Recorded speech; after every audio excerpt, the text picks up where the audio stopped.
अल्हम्दुलिल्लाहि रब्बिल आलमीन वस्सलातु वस्सलामु अला सय्यिदिल अंबिया'i वल मुरसलीन व अला आलिहि व सहबिहि अजमईन।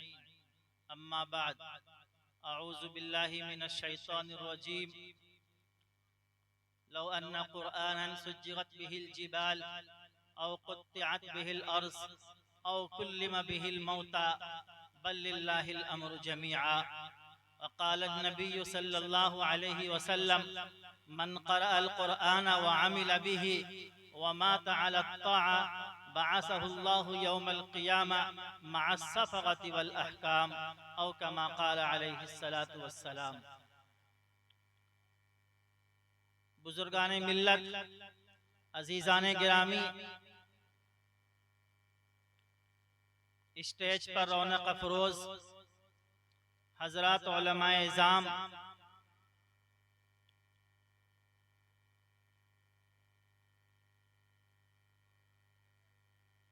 आप हजरात से मिल करके इस इदारे को और यहाँ की कारकर्दगी को, इस इदारे के मोहतमीम हजरत मौलाना मुख्तार साहब की काविशों को, उनकी जिद्दोजहद को देख करके बड़ी खुशी हुई। दुआ करता हूँ अल्लाह ताला इस इदारे को खूब तरक्कियात से मालामाल फरमाए और जो लोग भी इस इदारे के साथ जुड़े हुए हैं, जो लोग भी इस इदारे का जिस तरह से भी ताउन कर रहे हैं, अल्लाह ताला उनके उन कुर्बानियों को अपने बारगाह में शर्फ कबूलियत से नवाजे।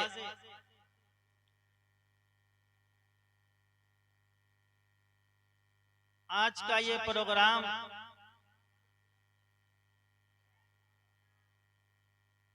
चंद हुफ्फाज के जलसे दस्तार बंदी की मुनासबत से मुनाकिद किया गया है। हमसे पहले हजरत मौलाना शाकिर फर्रुख साहब दामत बरकातुहुम कुरान करीम की आज़मत के ऊपर आपके सामने वलवला अंगेज खिताब फरमा रहे थे। बुजुर्गान मिल्लत, कुरान करीम इस उम्मत के लिए नुस्खे शिफा है। कुरान करीम इस उम्मत के लिए हिदायत है, दुस्तूरुल अमल है, जिंदगी गुजारने के तरीके उसके अंदर बतलाए गए हैं। यह इस मोमिन का हथियार भी है, यही मोमिन का औजार भी है और यही मोमिन की मिअराज भी है, यही मोमिन की तस्बीह भी है। कुरान करीम पूरी कायनात के अंदर इंसानियत का सबसे बड़ा मुअजिज़ा है। इससे बढ़कर के आज तक कोई मुअजिज़ा इस रुए जमीन पर जाहिर नहीं हुआ। एक मर्तबा चंद कुफ्फारे कुरैश, जिसमें अबू जहल थे, अब्दुल्ला बिन अबी उमैया थे, खाने काबा के पीछे ये लोग जमा हुए। आप सल्लल्लाहु अलैहि वसल्लम को बुलाने के लिए भेजा। आप तशरीफ लाए। उन लोगों ने कहा कि मोहम्मद, अगर आपको इस बात से खुशी है कि हम आपके ऊपर ईमान ले आए, तो आप ऐसा कीजिए कि इस पहाड़ को थोड़ा पीछे कर दीजिए ताकि मक्का की जमीन थोड़ी वसी हो जाए। आप यहाँ नहरों को और चश्मों को जारी करा दीजिए ताकि हम यहाँ पर खेती करें, बागात उगाएं। आप तो ये कहते हैं कि आपका मकाम अल्लाह रब्बुल इज्जत के यहाँ हजरत दाऊद से कमतर नहीं है। हजरत दाऊद को अल्लाह रब्बुल इज्जत ने पहाड़ मुसख्खर कर दिया था। हज़रत दाऊद जहां चाहते थे पहाड़ वहां चला जाता था। आप भी पहाड़ को खिसका दीजिए। आप ये कहते हैं कि अल्लाह के यहाँ आपका मकाम हज़रत सुलेमान से कमतर नहीं है। हज़रत सुलेमान के लिए अल्लाह ताला ने हवाओं को मुसख्खर कर दिया था। आप हमारे लिए हवाओं को मुसख्खर कर दीजिए ताकि हम सुबह को मुल्क शाम जाएं और वहाँ मार्केट करके तिजारत करके शाम तक वापस मक्का चले आएं। आप ये कहते हैं कि आपका मकाम अल्लाह के यहाँ ईसा से कमतर नहीं है। हज़रत ईसा मुर्दों को जिंदा कर दिया करते थे। आप ऐसा कीजिए कि हमारी पुरानी जो हड्डियां हैं, हमारे आबाओ अजदाद की जो बोसीदा हड्डियां हैं, आप इनको जिंदा कर दीजिए ताकि हम अपने आबाओ अजदाद से ये पूछ सकें कि जो आप कह रहे हैं वो हक है या नहीं है। आप हमारा इन मुतालबात को कबूल कर लीजिए, हम आपके ऊपर ईमान लाने के लिए तैयार। इस मौके पर अल्लाह रब्बुल इज्जत ने कुरान करीम की एक आयत नाजिल फरमाई, वलौ अन्ना कुरआनन सुय्यिगत बिहिल जिबाल। अगर कोई ऐसी किताब होती, अगर कोई कुरान होता जिसके जरिए से पहाड़ को चला दिया जाता, जिसके जरिए से जमीन को हटा दिया जाता, जिसके जरिए से मुर्दों से को जिंदा कर दिया जाता, मुर्दों से बात की जा सकती, तो ये कुरान होता। लेकिन ये कुरान तो उससे भी बड़ा मौजिज़ा है। पिछले अंबिया को जो मौजिज़ात दिए गए वो खबरें थी, वो वाक़यात थे, खत्म हो गए। लेकिन कुरान करीम ये किताब हिदायत है, ये वो मौजिज़ा है जो हमेशा हमेशा रहेगा। कुरान करीम की सच्चाई, कुरान करीम की अज़मत, उसके मौजिज़ात को समझना हर इंसान के बस की बात नहीं है। मामून रशीद का दरबार हुआ करता था, बड़ा पढ़ा लिखा खलीफा गुजरा। अपने दरबार के अंदर तरह तरह के बहसो मुबाहसे कराया करता था। एक मर्तबा मामून के दरबार में बहस की मजलिस लगी हुई थी। एक ईसाई अपने लिबास के अंदर वज़ाक़ता के अंदर आया और बड़ी आलिमाना और फाजिलाना गुफ्तगू की। मामून रशीद समझ गए, बुलाया और पूछा तुम ईसाई हो? उसने कहा हाँ मैं ईसाई हूँ।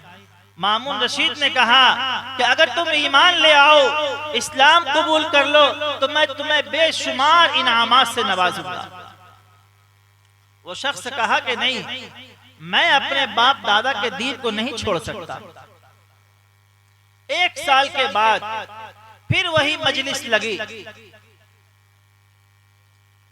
फिर वही शख्स इस मर्तबा मुसलमानों की हयात के साथ दरबार में हाजिर हुआ और इस्लाम के मुताबिक फिक्र के मौजू पर गुफ्तगू करने लगा।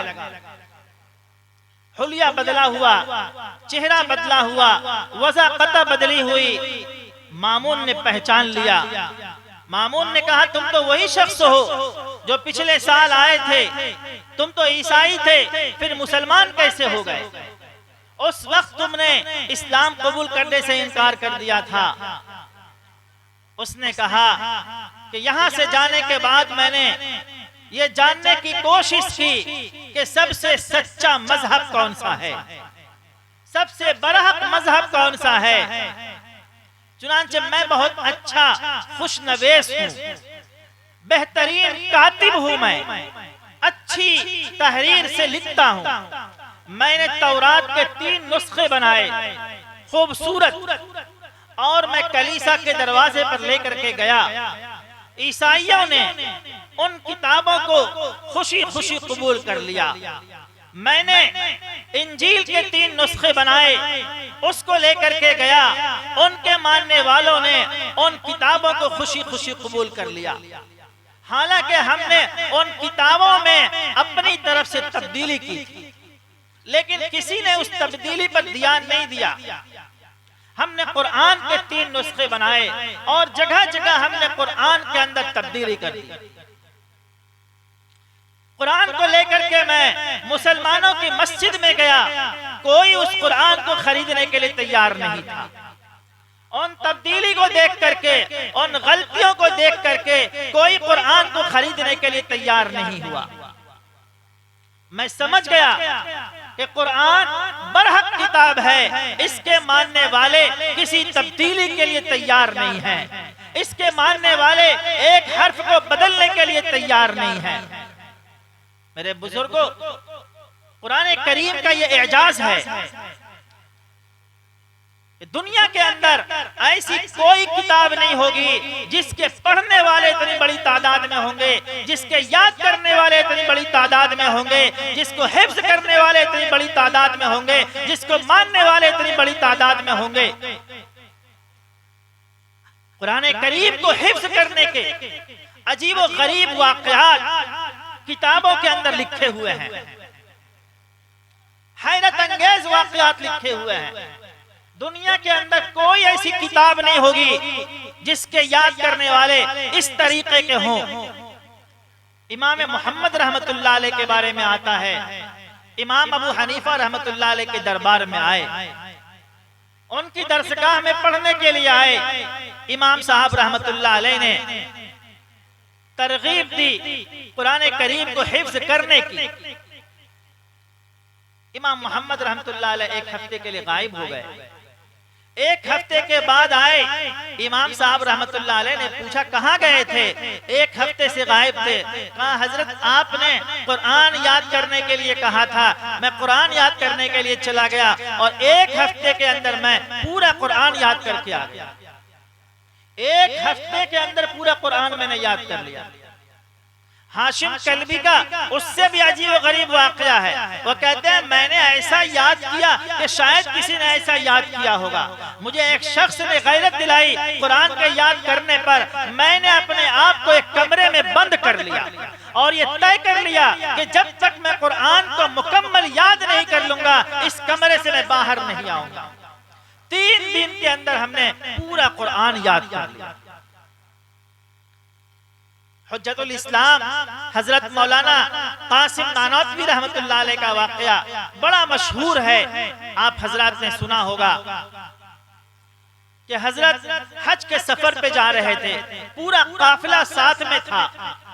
रमजान का महीना आ गया, लोगों को ख्वाहिश हुई कि कोई हाफिज होता जो हमें जहाज के अंदर तरावी सुनाया करता, कोई हाफिज नहीं था। हुज्जतुल इस्लाम हजरत मौलाना कासिम नानोतवी रहमतुल्लाह अलैह रोजाना एक पारा याद करते थे और तरावी में कुरान सुनाया करते थे। ये वो एजाज है जिसकी तारीख आपको नहीं मिल सकती है।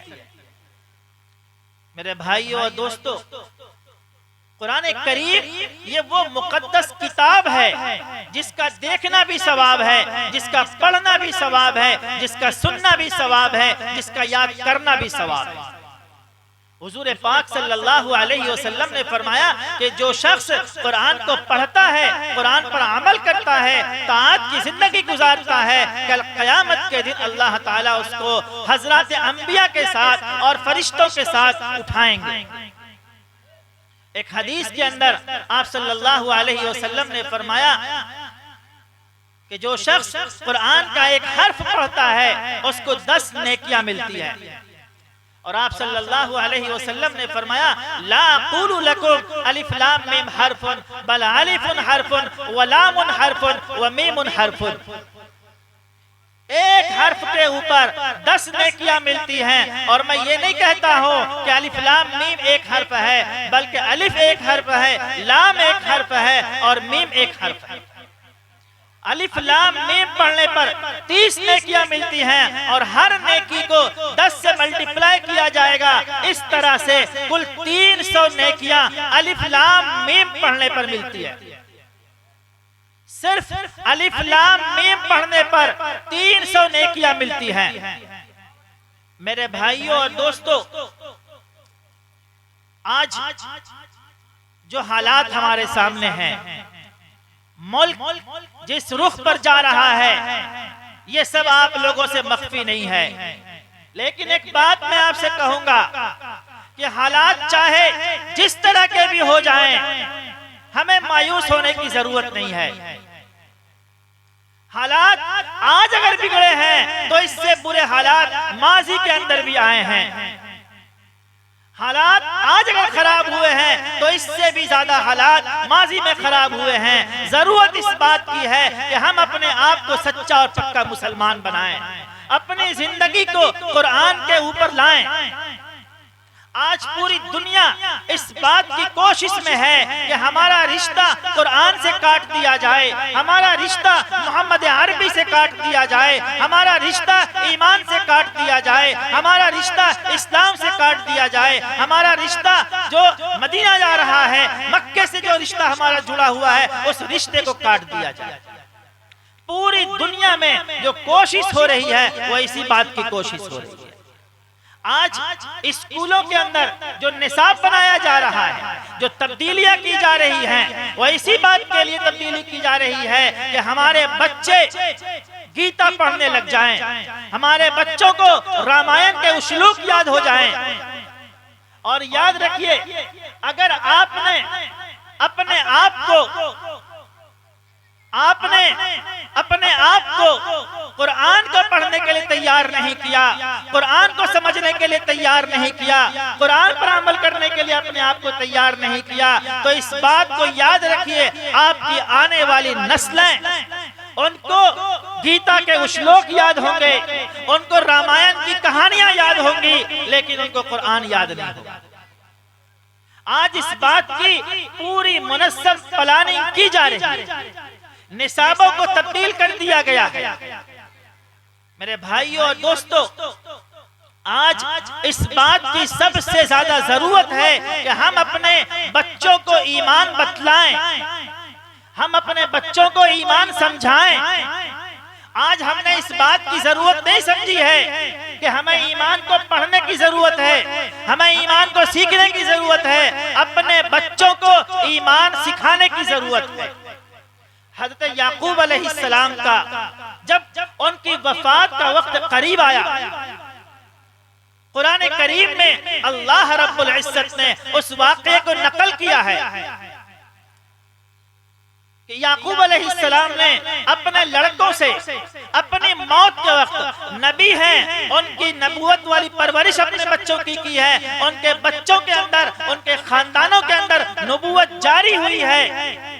लेकिन याकूब अलैहिस्सलाम अपने बच्चों के ईमान के ताल्लुक से इस दर्जा फिक्रमंद हैं कि अपने बच्चों से पूछते हैं, मा ताबुदून मिन बादी, माज़ा ताबुदून मिन बादी, कि मेरे बाद बतलाओ कि तुम लोग किसकी इबादत करोगे। वो बच्चे अपने वालिद को ये यकीन दहानी कराते हैं, नाबुदु इलाहका व इलाह आबाइका इब्राहीम व इसहाक व इलाह वाहिदा, कि हम आपके इब्राहीम की, इसहाक की, इस्माइल के रब की इबादत करेंगे, आपके रब की इबादत करेंगे, इब्राहीम और इस्माइल के रब की इबादत करेंगे। मेरे भाइयों, आज इस बात की जरूरत है कि हम अपने बच्चों को ईमान पढ़ाएं। ये जो मदारिस हैं, अल्लाह रब्बुल इज्जत का इनाम है हमारे ऊपर कि ये मदारिस हमारे बच्चों को ईमान पढ़ाते हैं, ये मदारिस हमारे बच्चों को ईमान सिखलाते हैं, ये मदारिस हमारे बच्चों को कुरान पढ़ाते हैं, ईमान की हालत पर बाकी रखते हैं। मेरे भाइयों और दोस्तों, आज जरूरत इस बात की है कि हम मदरसों से अपने बच्चों को जोड़ें, अपना रिश्ता मदरसों से जोड़ें, अपना ताउन मदरसों को पेश करें और हर हाल में अपने इलाके के मदरसों को मजबूत करने की कोशिश करें। ये मदरसे मजबूत होंगे, ये मदरसे गोया ईमान के पावर हाउस हैं। यहाँ से हमारे बच्चों को ईमान की बिजली मिलेगी, यहाँ से हमारे बच्चों को ईमान का करंट मिलेगा, यहाँ से हमारे बच्चों के अंदर इस्लामी तहजीब की, इस्लामी रिवायात की, इस्लामी अक़दार की, हमारी तहफ़्फ़ुज़ की चीजें मिलेंगी। इसलिए मेरे भाइयों और दोस्तों, आज जरूरत इस बात की है कि हम अपना रिश्ता अपने इन मदरसों से मजबूत करें, अपना ताउन इन मदरसों को पेश करें और हर हाल में इन मदरसों को आगे बढ़ाएं। ये मदरसे बचेंगे, हमारी नस्लों के अंदर ईमान की आबियारी होती रहेगी। और अगर ये मदरसे खत्म खत्म हो जाएंगे, धीरे धीरे हमारी नस्लों से ईमान खत्म होता चला जाएगा। और ये सच्चाई है। अंग्रेजों ने जब इस बात की कोशिश की कि मुसलमानों से ईमान के इस स्पिरिट को खत्म करने की क्या सूरत हो सकती है, उन्हें यही मालूम हुआ कि मदरसों से इन बच्चों को ईमान की वो स्पिरिट मिलती है, इन मदरसों को खत्म किया जाए। अंग्रेजों के जमाने में बेशुमार मदरसे बुलडोज किए गए और जो मदरसे बड़ी बड़ी औकाफों पर चल रहे थे उन औकाफों को जब्त किया गया। आज वक्फ का ये कानून लाया जा रहा है, वो इसीलिए लाया जा रहा है कि आपके मदारिस को बंद किया जा सके। ये मदरसे बंद होंगे, आपके बच्चों से ईमान की वो स्पिरिट खत्म हो जाएगी। आपके बच्चे स्कूलों में पढ़ेंगे जिनके निसाब के अंदर गीता और रामायण शामिल होगा। मेरे भाइयों और दोस्तों, इन्हीं बातों के साथ मैं आपसे इजाजत चाहूंगा। मैं एक मर्तबा फिर इस मदरसे के जिम्मेदारों का शुक्रिया अदा करता हूं और दुआ करता हूं अल्लाह ताला इस इदारे को कबूल फरमाए, इस इदारे के इंतजामिया को कबूल फरमाए और जो लोग इस इदारे का ताउन कर रहे हैं अल्लाह ताला उन तमाम को जज़ाए खैर अता फरमाए। उनकी दुनिया के अंदर भी अल्लाह उनकी बेहतरी के फैसले फरमाए, आखिरत के अंदर भी अल्लाह उनके बेहतरी के फैसले फरमाए। वाखिर दावाना अनिल हम्दुलिल्लाहि रब्बिल आलमीन।